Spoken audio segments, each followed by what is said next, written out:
कक्षा 9वीं के विद्यार्थियों को विज्ञान सब्जेक्ट के अध्याय 9 से आईएमपी प्रश्न बता देता हूं। तो अध्याय 9 में क्या दिया है? अध्याय 9 में दिया है रासायनिक सूत्र और मोल संकल्पना दिया हुआ है। ठीक है, अब इस अध्याय को मैं आपको दिखाता हूं। इस अध्याय में देखो पहला प्रश्न क्या है। यदि कार्बन का परमाणु भार 12 U है तो कार्बन डाइऑक्साइड का अणु भार क्या होगा? अणु भार बस बताना है, ठीक है, मतलब द्रव्यमान बताना है। तो आप लोगों को पता होगा कि कार्बन का परमाणु क्रमांक कितना होता है? 6 होता है। नहीं पता है तो याद रखना, क्योंकि ये 11th और 12th में बहुत काम आता है। ठीक है, तो 6 होगा। 8 लोगे तो दिक्कत नहीं है। तो 6 6 दूनी 12, इसका भार रहेगा दोगुना। जितना क्रमांक होता है उससे दोगुना भार होता है, तो 12 हो गया। और 12 यहाँ पे बताया भी है, तो 12 इसका रहेगा।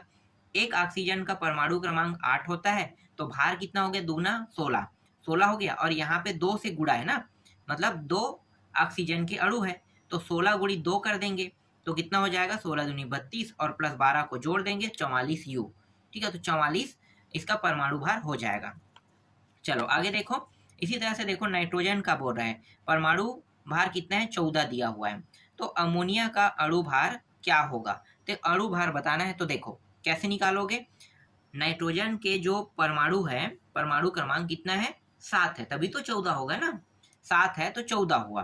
अब हाइड्रोजन को जान लेते हैं। हाइड्रोजन का जो परमाणु है, परमाणु क्रमांक 1 है।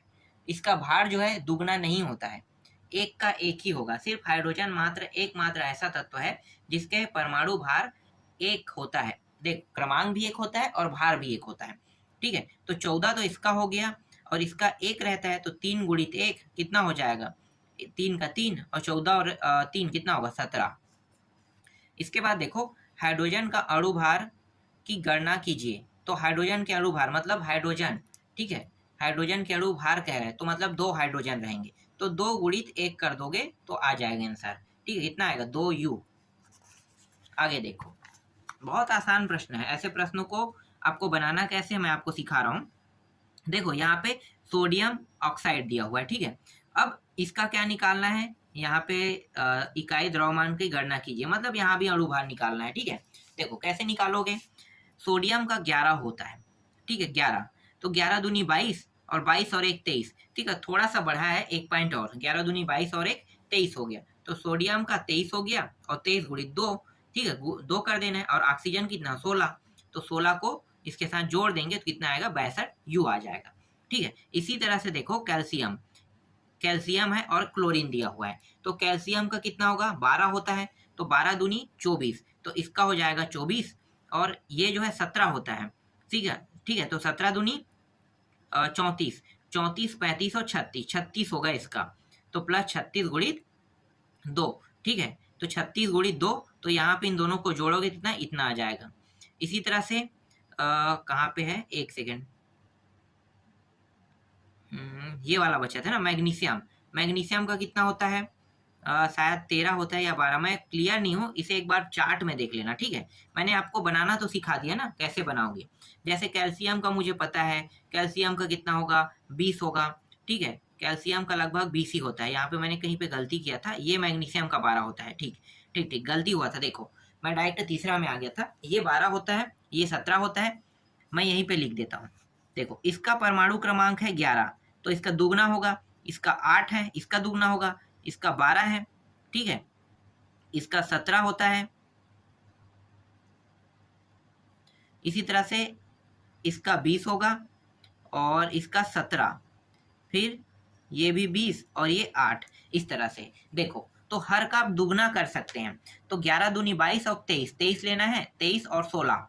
ठीक है, नीचे में मैं लिख देता हूँ। अक्सर ऊपर में हम लिखते हैं परमाणु भार को और नीचे में लिखते हैं क्रमांक को, तो मैंने यहाँ पे उल्टा कर दिया है। चलो कोई बड़ी बात नहीं, इसके और ऊपर में लिख लेते हैं। ठीक है, इसके सिद्ध में यहाँ पे लिख लो, इसका 23, इसका 16, ये रहा 16। ठीक है, 2 अणु है, 2 से गुणा हो जाएगा। इसका कितना रहेगा? 12 दूनी 24, 24 और 17 दूनी 34। ठीक है, तो 34 और 2 36 कर लेना है इसको।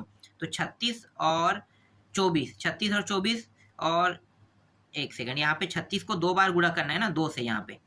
ठीक है, इसी तरह से इसको भी हल करोगे तो ये 40 हो जाएगा, इसका 36 हो जाएगा, 36 गुणित 2 है यहाँ भी।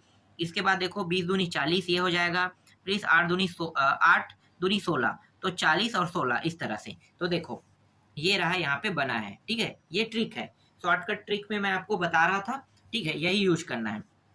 थोड़ा तो समझ में आया होगा ना। इसके बाद देखो यहाँ पे अमोनिया है, PCl3 है, H2O2 है, S8 है और HCl दिया हुआ है, ठीक है। इसमें भी क्या करना है, अणुभार निकालना है। तो जैसे कि यहाँ पे निकाला है, सेम टू सेम आपको निकालना है। सबके परमाणु क्रमांक और परमाणु क्रमांक पता होने पर अणुभार बहुत आसानी से पता कर सकते हैं, लगभग लगभग दुगना ही होता है, ठीक है। आगे देखो, इस प्रश्न में क्या कहा है, निम्नलिखित के भार की गणना कीजिए। 5 मोल अमोनिया दिया है, 0.5 मोल जल के अणु का, 1.50 मोल सोडियम आयन, 0.2 मोल ऑक्सीजन परमाणु है।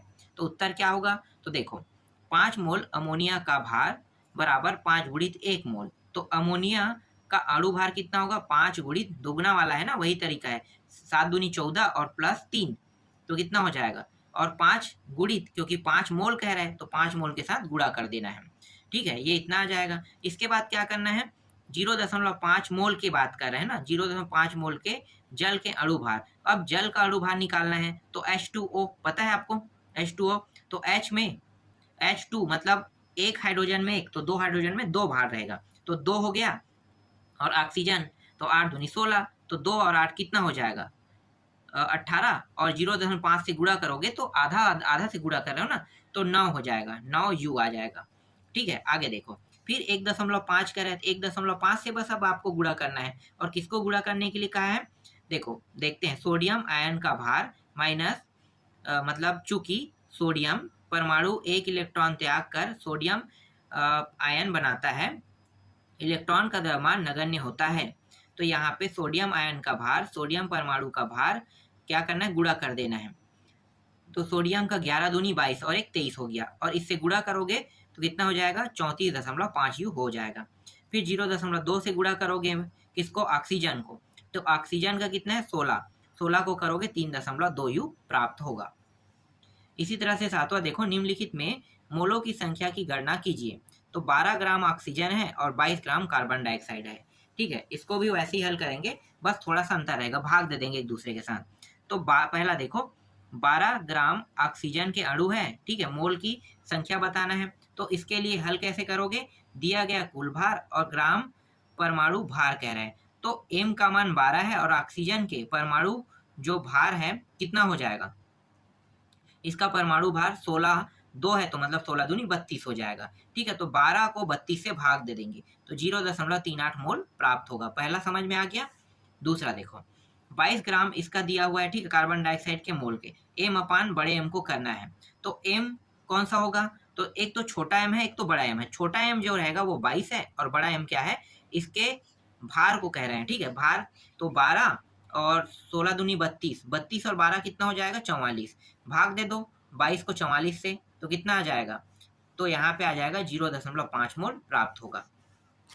इसके बाद अम्लीय व क्षारीय मूलक कैसे प्राप्त होते हैं, उत्तर बताना है।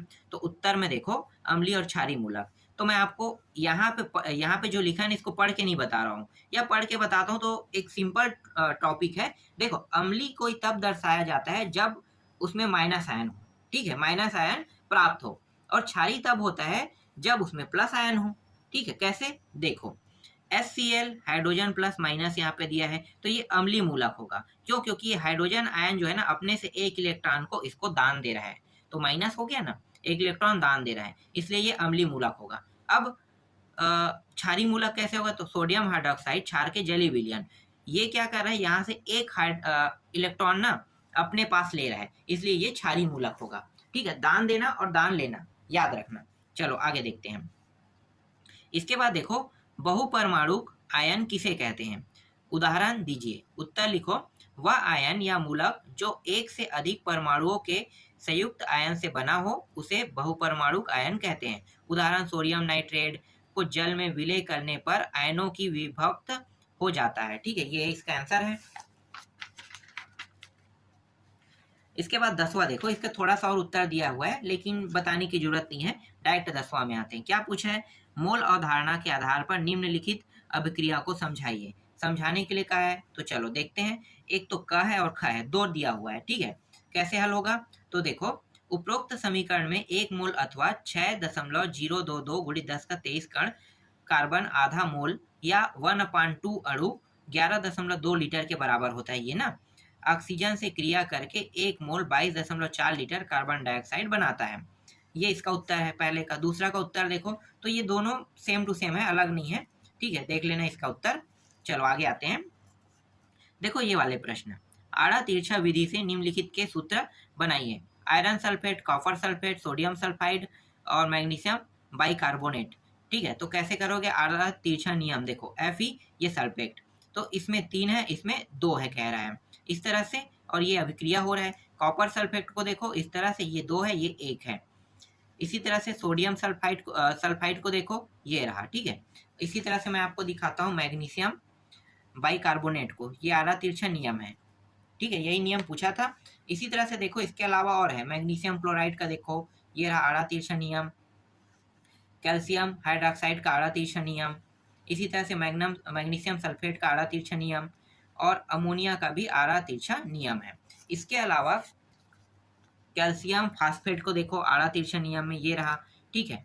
अब यहाँ पे एक खाली स्थान दिया रहेगा, निम्न सारणी को पूरा कीजिए कह रहा है। ऐसे प्रश्न एग्जाम में नहीं आते हैं, मैं आपको दिखा देता हूँ फिलहाल इसका आंसर, लेकिन ऐसे प्रश्न एग्जाम में नहीं आएगा, ठीक है। तो ये अंतिम प्रश्न था। इस तरह से अध्याय 9 भी कंप्लीट हो गया।